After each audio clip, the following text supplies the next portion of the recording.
ao próximo orador inscrito, que é o senador Fernando Collor de Mello.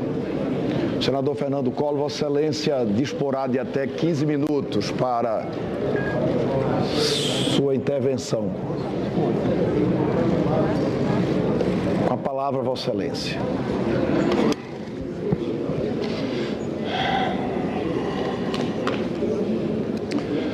Senhor presidente do Senado Federal, senador Renan Calheiros, senhoras e senhores senadores, ruínas de um governo.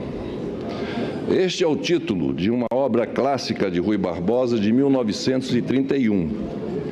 Nela, o autor afirma: todas as crises que pelo Brasil estão passando e que dia a dia sentimos crescer aceleradamente, a crise política, a crise econômica, a crise financeira, não vêm a ser mais do que sintomas, exteriorizações parciais, manifestações reveladoras de um estado mais profundo de uma suprema crise, a crise moral.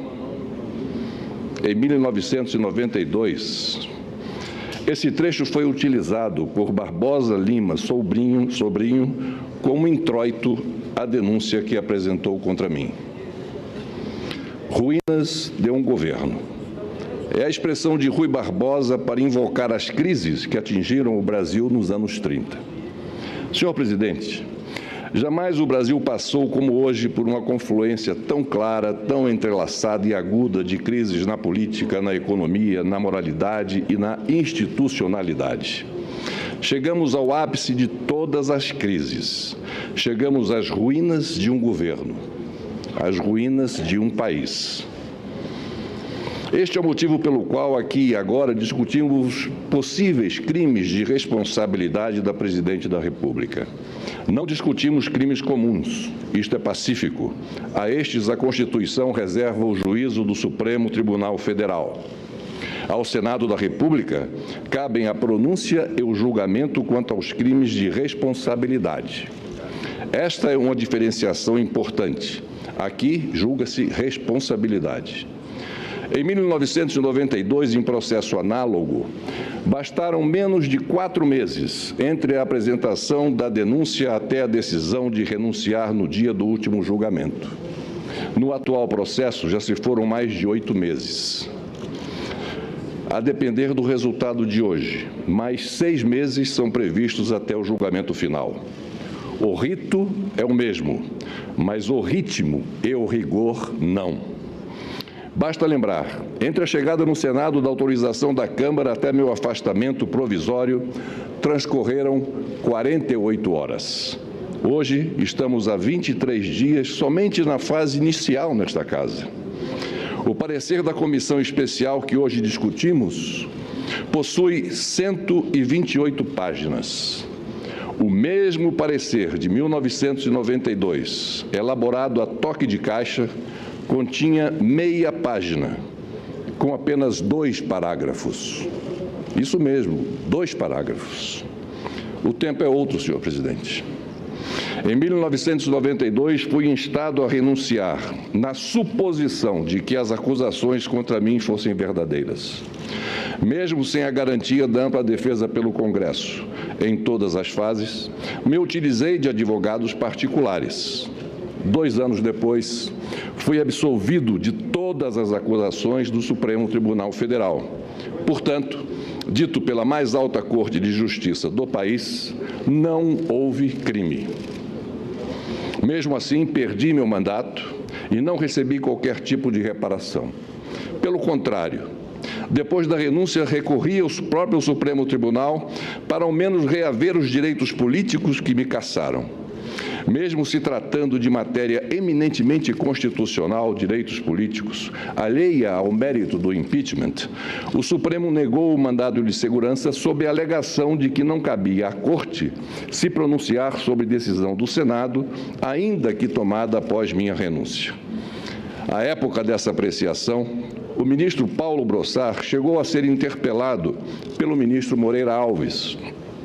Este chamou atenção para a incoerência do voto de Brossard, já que em seu livro sobre impeachment, o ministro defendia a impossibilidade do julgamento após a renúncia e, em seu voto, se manifestava de forma inversa. Ao se defender, Brossard se limitou a dizer: ministro Moreira Alves, livro é livro, voto é voto. E, para se justificar, assinalou, aspas, absolutória ou condenatória, justa ou injusta, sábia ou errônea, da decisão do Senado não cabe recurso direto ou indireto. Mas isto não é novidade. Todo órgão, seja de que natureza for, que decide em única ou última instância, decide inapelavelmente, acerte ou erre, encerra Brossard. Desculpem-me por voltar no tempo, mas o momento exige. Ainda na denúncia de 92, Lima Sobrinho pregava e até profetizava. Escreveu ele: nos regimes democráticos, o grande juiz dos governantes é o próprio povo. Representar o povo significa, nos processos de impeachment, interpretar e exprimir o sentido ético dominante diante dos atos de abuso ou traição da confiança nacional. A suprema prevaricação que podem cometer os representantes do povo em processos de crime de responsabilidade consiste em atuar sob pressão de influências espúrias ou para a satisfação de interesses pessoais ou partidários. Em suma, o presidente é de ser julgado com base nos largos e sólidos princípios da moralidade política, encerra Lima Sobrinho. Pois bem, senhor presidente, todas as tragédias que se podem imaginar reduzem-se a uma mesma e única tragédia: o transcorrer do tempo. É o mesmo tempo imperioso do mundo que nos traz à razão. É nesta quadra de adversidade para uns e tragédias para outros que constatamos que o maior crime de responsabilidade está na irresponsabilidade pelo desleixo com a política, na irresponsabilidade pela deterioração econômica de um país, na irresponsabilidade pelos sucessivos e acachapantes déficits fiscais e orçamentários, na irresponsabilidade pelo aparelhamento desenfreado do Estado que o torna inchado, arrogante e ineficaz, na irresponsabilidade pela ação ou omissão perante obstruções da Justiça. É crime de responsabilidade, senhor presidente, a mera irresponsabilidade com o país, seja por incompetência, negligência ou má-fé. Mas não foi por falta de aviso. Desde o início deste governo, fui ao longo dos anos a diversos interlocutores da presidente para mostrar os problemas que eu antevia e que desembocaram nesta crise sem precedentes. Falei na minha convicção, dentro da minha convicção, dos erros na economia, na excessiva intervenção estatal, nas imprudentes renúncias fiscais. Falei da falta de diálogo com o parlamento. Nos raros momentos com a presidente, externei minhas preocupações, especialmente quanto à sua reeleição, após a sua reeleição, quando sugeri a ela uma reconciliação de seu novo governo com seus eleitores e com a classe política. Sugeri que fosse à televisão pedir desculpas por tudo que se falou na campanha eleitoral, desmentido depois por seus próprios atos nos primeiros meses do atual mandato. Alertei-a sobre a possibilidade de sofrer impeachment, mas não me escutaram. Coloquei-me à disposição, ouvidos de mercador. Desconsideraram minhas ponderações, relegaram minha experiência. A autossuficiência pairava sobre a razão. Contudo, senhor presidente, reafirmo que, em amplo contexto, o todo dessa obra em ruína da atual administração tem também um pano de fundo ainda invisível para muitos: o sistema presidencialista adotado por nossa República. Lá se vão 127 anos de crises e insurreições, de revoltas e conflagrações, de golpes e revoluções. Suplantada a aristocracia imperial, superamos a oligarquia republicana. Convivemos com o estado de sítio, com o estado de exceção. Enfrentamos ditaduras civil e militar e ainda hoje estamos em processo de redemocratização. Sob o presidencialismo, usufruímos tão somente de espasmos da democracia. Não há mais como sustentar um sistema anacrônico, contaminado e deteriorado em sua essência, em sua prática e nos exemplos traumáticos de nossa República.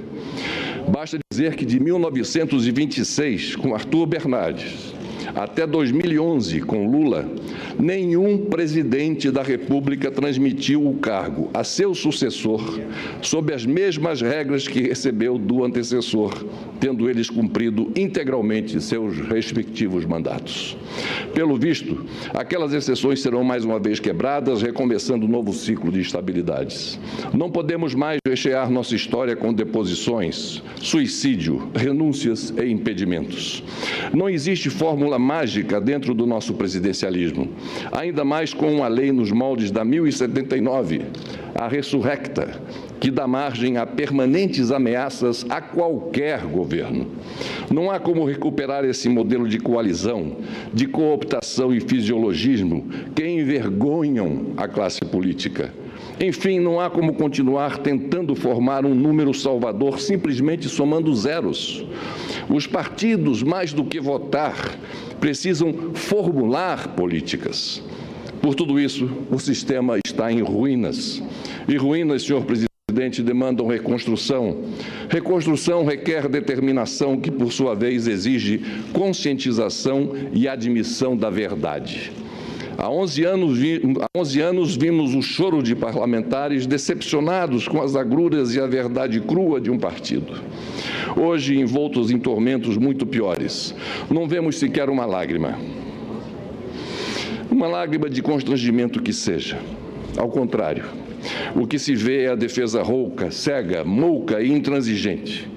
Entre retóricas e evidências, entre quimeras e realidades, entre golpe e a farsa do golpe, apesar de tudo e por tudo isso, a população brasileira evoluiu na participação política. Mas admitamos, senhoras e senhores senadores, regredimos no agir da política.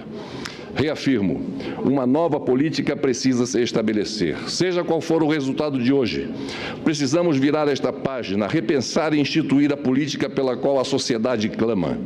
O atual processo de impeachment nada mais é do que a tentativa de, a partir do passado, aplainar o presente para decantar o futuro. Um futuro em que precisaremos conciliar uma altiva e corajosa voz de comando do Executivo com a moderadora e conciliadora voz do Legislativo. Para concluir, reproduzo o trecho do livro Collor Presidente, do historiador Marco Antônio Villa, que está prestes a lançá-lo. Novamente peço a compreensão por retornar ao 92. Mas a lucidez do texto reflete o que aqui vivemos. Diz o autor, e aqui abro aspas: fatos posteriores, já no século XXI, amplificaram o significado da ação ou inanição de Fernando Collor no auge da CPI e da denúncia na Câmara dos Deputados por crime de responsabilidade. Ele respeitou as solicitações dos parlamentares, encaminhou através do Banco Central e da Receita Federal toda a documentação solicitada, cumpriu as determinações legais, não coagiu o Supremo Tribunal Federal e respeitou a Constituição. Isso tudo em meio ao maior bombardeio midiático de nossa história e tendo de conviver com uma acelerada tramitação da denúncia e depois do processo, que criou obstáculos à plena defesa. Aceitou o afastamento e se preparou para a defesa no Senado. Perdeu. Buscou reparações na Justiça, defendeu-se em vários processos e acabou absolvido em todos eles, os que envolviam atos quando do exercício da presidência da República. A renúncia de Fernando Collor, o impeachment nunca ocorreu, deu a ilusão de que as instituições forjadas pela Constituição de 88 tinham passado no teste. Ledo engano. Acontecimentos posteriores e mais graves demonstraram que a consolidação do Estado democrático de direito é um longo processo, tarefa de várias gerações. A crise de 92 não passou de um momento de ampla e complexa rearticulação das elites política e econômica no interior do Estado, posicionando-se para embates que acabaram sendo travados ainda na última década do século XX e no início do século XXI, por aqueles que tinham quadros, mais do que programas, para gerir a coisa pública. Encerro, senhor presidente, dizendo: a história me reservou este momento. Devo vivê-lo no estrito cumprimento de um dever. Porém, inspiro-me no ensinamento de Holbach. Redemocratização. Sob o presidencialismo, usufruímos tão somente de espasmos da democracia. Não há mais como sustentar um sistema anacrônico, contaminado e deteriorado em sua essência, em sua prática e nos exemplos traumáticos de nossa República. Basta dizer que de 1926, com Arthur Bernardes, até 2011, com Lula, nenhum presidente da República transmitiu o cargo a seu sucessor sob as mesmas regras que recebeu do antecessor, tendo eles cumprido integralmente seus respectivos mandatos. Pelo visto, aquelas exceções serão mais uma vez quebradas, recomeçando um novo ciclo de instabilidades. Não podemos mais rechear nossa história com deposições, suicídio, renúncias e impedimentos. Não existe fórmula mágica dentro do nosso presidencialismo, ainda mais com uma lei nos moldes da 1079, a ressurrecta, que dá margem a permanentes ameaças a qualquer governo. Não há como recuperar esse modelo de coalizão, de cooptação e fisiologismo que envergonham a classe política. Enfim, não há como continuar tentando formar um número salvador simplesmente somando zeros. Os partidos, mais do que votar, precisam formular políticas. Por tudo isso, o sistema está em ruínas. E ruínas, senhor presidente, demandam reconstrução. Reconstrução requer determinação, que, por sua vez, exige conscientização e admissão da verdade. Há 11 anos vimos o choro de parlamentares decepcionados com as agruras e a verdade crua de um partido. Hoje, envoltos em tormentos muito piores, não vemos sequer uma lágrima de constrangimento que seja. Ao contrário, o que se vê é a defesa rouca, cega, mouca e intransigente. Entre retóricas e evidências, entre quimeras e realidades, entre golpe e a farsa do golpe, apesar de tudo e por tudo isso, a população brasileira evoluiu na participação política. Mas admitamos, senhoras e senhores senadores, regredimos no agir da política. Reafirmo, uma nova política precisa se estabelecer, seja importante. Aqui julga-se responsabilidade. Em 1992, em processo análogo, bastaram menos de 4 meses entre a apresentação da denúncia até a decisão de renunciar no dia do último julgamento.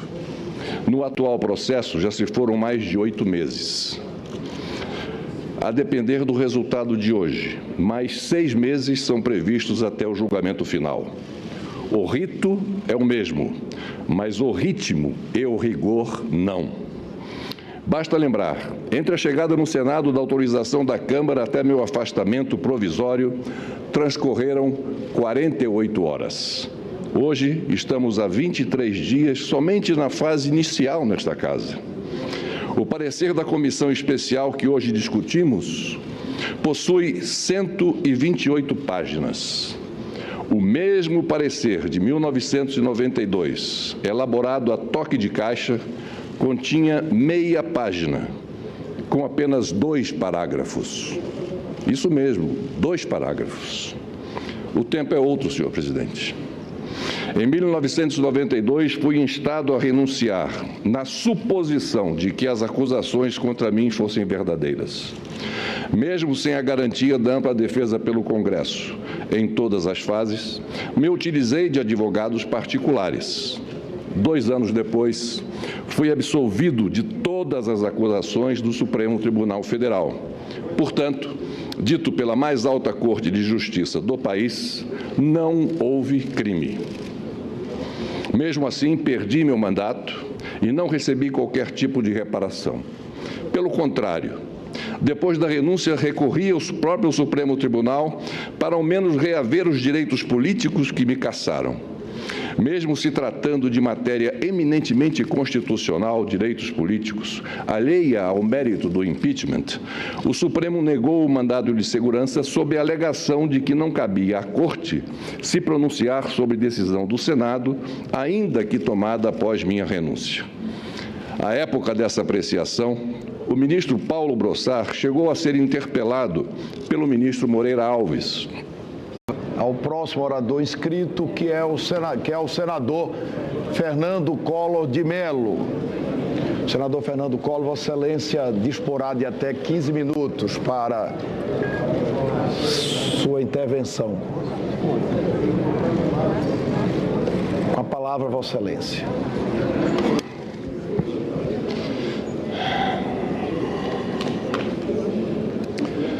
Senhor presidente do Senado Federal, senador Renan Calheiros, senhoras e senhores senadores, ruínas de um governo. Este é o título de uma obra clássica de Rui Barbosa de 1931. Nela, o autor afirma: todas as crises que pelo Brasil estão passando e que dia a dia sentimos crescer aceleradamente, a crise política, a crise econômica, a crise financeira, não vem a ser mais do que sintomas, exteriorizações parciais, manifestações reveladoras de um estado mais profundo de uma suprema crise, a crise moral. Em 1992, esse trecho foi utilizado por Barbosa Lima Sobrinho como introito à denúncia que apresentou contra mim. Ruínas de um governo. É a expressão de Rui Barbosa para invocar as crises que atingiram o Brasil nos anos 30. Senhor presidente, jamais o Brasil passou como hoje por uma confluência tão clara, tão entrelaçada e aguda de crises na política, na economia, na moralidade e na institucionalidade. Chegamos ao ápice de todas as crises. Chegamos às ruínas de um governo, às ruínas de um país. Este é o motivo pelo qual aqui e agora discutimos possíveis crimes de responsabilidade da Presidente da República. Não discutimos crimes comuns, isto é pacífico. A estes a Constituição reserva o juízo do Supremo Tribunal Federal. Ao Senado da República cabem a pronúncia e o julgamento quanto aos crimes de responsabilidade. Esta é uma diferenciação. Este chamou atenção para a incoerência do voto de Brossard, já que em seu livro sobre impeachment, o ministro defendia a impossibilidade do julgamento após a renúncia e, em seu voto, se manifestava de forma inversa. Ao se defender, Brossard se limitou a dizer: ministro Moreira Alves, livro é livro, voto é voto. E para se justificar, assinalou, aspas, absolutória ou condenatória, justa ou injusta, sábia ou errônea, da decisão do Senado não cabe recurso direto ou indireto. Mas isto não é novidade. Todo órgão, seja de que natureza for, que decide em única ou última instância, decide inapelavelmente, acerte ou erre, encerra Brossard. Desculpem-me por voltar no tempo, mas o momento exige. Ainda na denúncia de 92, Lima Sobrinho pregava e até profetizava. Escreveu ele: nos regimes democráticos, o grande juiz dos governantes é o próprio povo. Representar o povo significa, nos processos de impeachment, interpretar e exprimir o sentido ético dominante diante dos atos de abuso ou traição da confiança nacional. A suprema prevaricação que podem cometer os representantes do povo em processos de crime de responsabilidade consiste em atuar sob pressão de influências espúrias ou para a satisfação de interesses pessoais ou partidários. Em suma, o presidente é de ser julgado com base nos largos e sólidos princípios da moralidade política, encerra Lima Sobrinho. Pois bem, senhor presidente, todas as tragédias que se podem imaginar reduzem-se a uma mesma e única tragédia: o transcorrer do tempo. É o mesmo tempo imperioso do mundo que nos traz a razão. É nesta quadra de adversidade para uns e tragédias para outros que constatamos que o maior crime de responsabilidade está na irresponsabilidade pelo desleixo com a política, na irresponsabilidade pela deterioração econômica de um país, na irresponsabilidade pelos sucessivos e acachapantes déficits fiscais e orçamentários, na irresponsabilidade pelo aparelhamento desenfreado do Estado que o torna inchado, arrogante e ineficaz, na irresponsabilidade pela ação ou omissão perante obstruções da Justiça. É crime de responsabilidade, senhor presidente, a mera irresponsabilidade com o país, seja por incompetência, negligência ou má-fé. Mas não foi por falta de aviso. Desde o início deste governo, fui ao longo dos anos a diversos interlocutores da presidente para mostrar os problemas que eu antevia e que desembocaram nesta crise sem precedentes. Falei na minha convicção, dentro da minha convicção, dos erros na economia, na excessiva intervenção estatal, nas imprudentes renúncias fiscais. Falei da falta de diálogo com o parlamento. Nos raros momentos com a presidente, externei minhas preocupações, especialmente quanto à sua reeleição, após a sua reeleição, quando sugeri a ela uma reconciliação de seu novo governo com seus eleitores e com a classe política. Sugeri que fosse à televisão pedir desculpas por tudo que se falou na campanha eleitoral, desmentido depois por seus próprios atos nos primeiros meses do atual mandato. Alertei-a sobre a possibilidade de sofrer impeachment, mas não me escutaram. Coloquei-me à disposição, ouvidos de mercador. Desconsideraram minhas ponderações, relegaram minha experiência. A autossuficiência pairava sobre a razão.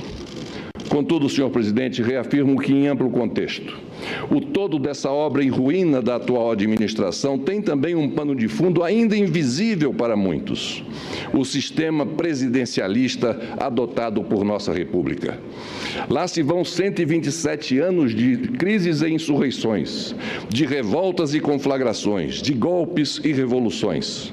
Suplantada a aristocracia imperial, superamos a oligarquia republicana. Convivemos com o estado de sítio, com o estado de exceção. Enfrentamos ditaduras civil e militar e ainda hoje estamos em processo de redemocratização.